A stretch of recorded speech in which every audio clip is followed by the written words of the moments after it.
Ne mélangez surtout pas facile et bien, car exercer en micro-entreprise est ultra simplifié. Mais cela ne veut pas dire que c'est la meilleure solution pour vous. Dans cette vidéo, vous allez comprendre pourquoi dans le monde du BTP, ce statut est rarement le meilleur. Et je vais même sûrement vous faire économiser beaucoup d'argent sans parler du reste. Oui, car nous allons aborder le sujet de l'argent, mais pas que. Votre protection sociale ainsi que les risques que vous prenez à exercer en micro-entreprise ne sont pas à prendre à la légère. Choisir la bonne forme juridique pour votre entreprise, c'est comme choisir le bon bateau, c'est-à-dire pouvoir naviguer tranquillement. Avoir le bon statut, c'est la garantie pour vous d'exercer sereinement et de pouvoir générer de l'argent. Et à la fin de cette vidéo, je vous dirai quel statut me paraît être le meilleur pour vous qui êtes un jeune créateur d'une entreprise du BTP.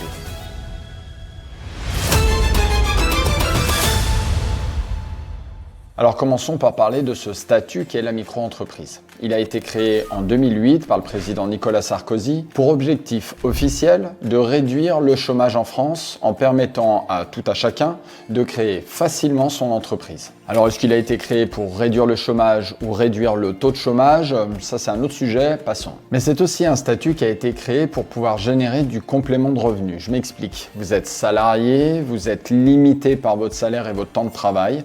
Vous souhaitez travailler plus le soir, le week-end, dans une autre activité que celle pour laquelle vous êtes salarié, eh bien le statut d'auto-entrepreneur est parfaitement fait pour ça. Bon, c'est aussi un moyen pour l'État de déclarer, de rendre visible toute une partie de l'activité économique de notre pays qui se passait sous les radars. Alors maintenant, voyons les 7 raisons qui peuvent être limitantes, voire même vous empêcher d'exercer en micro-entreprise. Premièrement, la limitation de votre chiffre d'affaires. Vous ne pourrez pas dépasser 188 700 € de chiffre d'affaires dans une activité commerciale et 77 700 € de chiffre d'affaires dans une activité de prestation de service. On va le voir plus tard, mais ces chiffres d'affaires dans le monde du bâtiment peuvent rapidement être limitants. Deuxièmement, et c'est un énorme frein à être en micro-entreprise, vous ne pourrez déduire aucune charge de votre chiffre d'affaires pour le calcul de votre imposition et de vos taxes. Je m'explique. Aujourd'hui, en France, quand vous êtes en micro-entreprise, la totalité de votre chiffre d'affaires moins un abattement est soumis à cotisation.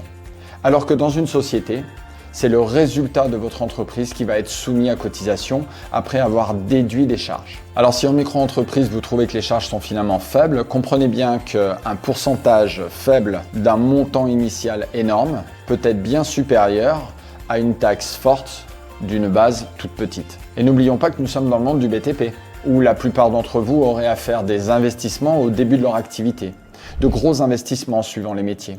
Et tous ces investissements ne seront pas déductibles de la base de taxes en micro-entreprise. Vous verrez aussi que pour ces fameux investissements, et si vous avez besoin d'être financé, eh bien en micro-entreprise, c'est souvent plus compliqué de se faire accompagner dans ce domaine. Et quand on parle de ne pas pouvoir déduire ces charges de sa base imposable, finalement, on parle aussi de ne pas pouvoir déduire les salaires qu'on va verser à ses employés. Car en auto-entreprise, vous pouvez tout à fait embaucher, mais vous ne pourrez pas déduire les salaires versés de vos charges, donc de votre fiscalité. Et dans ces conditions, gagner de l'argent ne devient vraiment pas évident. Troisièmement, ce statut n'a aucune souplesse. Vous mettez les pieds dans un statut facile, mais qui n'est absolument pas adaptable. C'est un statut moyen pour tous qui n'est absolument pas fait spécifiquement pour votre situation. Quatrièmement, quand vous êtes en micro-entreprise, il n'y a pas de dissociation entre vous et votre entreprise. Je m'explique. La micro-entreprise est la continuité de votre personne physique. Vous êtes le dirigeant de votre entreprise, vous êtes votre entreprise.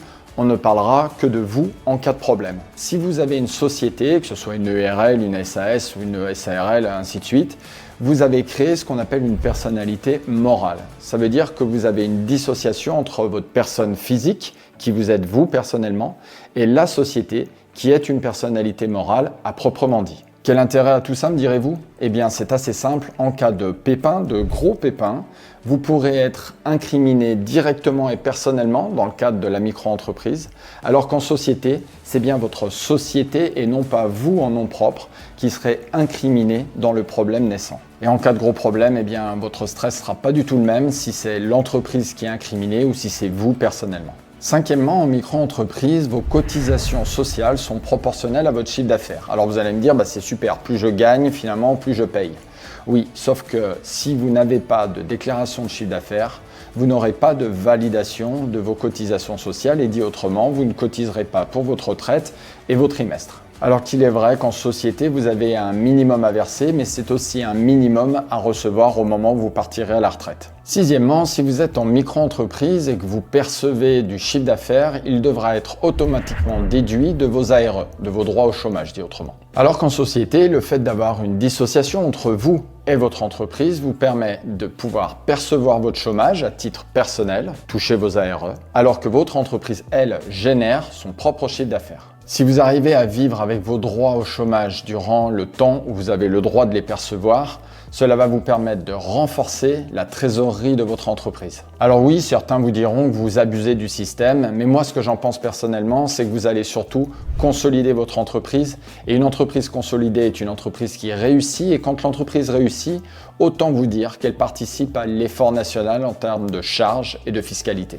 Septièmement, exercer en micro-entreprise, c'est aussi avoir une image et une crédibilité moins importantes. Cela va vous empêcher d'accéder à certains marchés publics et gros chantiers. Et détrompez-vous, certains particuliers ne sont pas non plus fanats de travailler avec des micro-entrepreneurs. Pourquoi me direz-vous? Eh bien parce que vous n'avez pas à constituer de capital social en micro-entreprise. Avec un seul euro, vous pouvez créer votre entreprise. Et justement, le capital social est le moyen de montrer au marché la croyance que vous avez en votre réussite. C'est de l'argent que vous apportez et que vous immobilisez dans l'entreprise pour montrer que vous croyez en vous, en votre projet et que vous êtes capable d'apporter de l'argent pour stabiliser votre système. De fait, une entreprise qui a un capital social cohérent va être vue comme plus stable et plus sûre qu'une entreprise avec 1 euro de capital social. Alors j'espère que vous comprendrez mieux que la micro-entreprise est facile à créer mais qu'il faut véritablement étudier si c'est le bon statut pour vous. Et pour faire le bon choix, eh bien, il faut prendre en compte une multitude de paramètres. Pour cela, il faudra prendre en compte vos objectifs de vie, personnels, professionnels, présents, futurs, définir votre capacité financière, votre patrimoine personnel, votre état de santé, votre âge, et ainsi de suite. Alors avant de se quitter, comme promis, je vais quand même vous donner mon avis sur la bonne forme juridique à adopter quand on est un jeune créateur d'une entreprise dans le monde du BTP. Selon moi, si vous êtes déterminé à réussir et en bonne santé, c'est l'EURL qui est le meilleur statut juridique pour exercer en tant que créateur d'une entreprise du BTP. Mais là encore, il ne faut pas faire de généralité et étudier votre cas personnellement. Donc suite à cette vidéo, vous pouvez toujours demander à quelqu'un quel est le meilleur statut pour vous pour créer votre entreprise. Mais si comme moi, vous aimez comprendre les choses, échanger pour pouvoir prendre des avis externes, mais décider par vous-même de ce qui sera le mieux pour votre création d'entreprise, eh bien vous pouvez postuler pour entrer dans BTP Performance. C'est très simple, vous n'avez qu'à cliquer sur le lien dans cette vidéo. Et surtout, ne doutez jamais que vos compétences métiers et votre travail ont énormément de valeur. Alors ne laissez pas quelques connaissances manquantes vous empêcher de réussir. Surtout pas. Alors je l'espère à très bientôt dans BTP Performance et d'ici là, prenez soin de vous.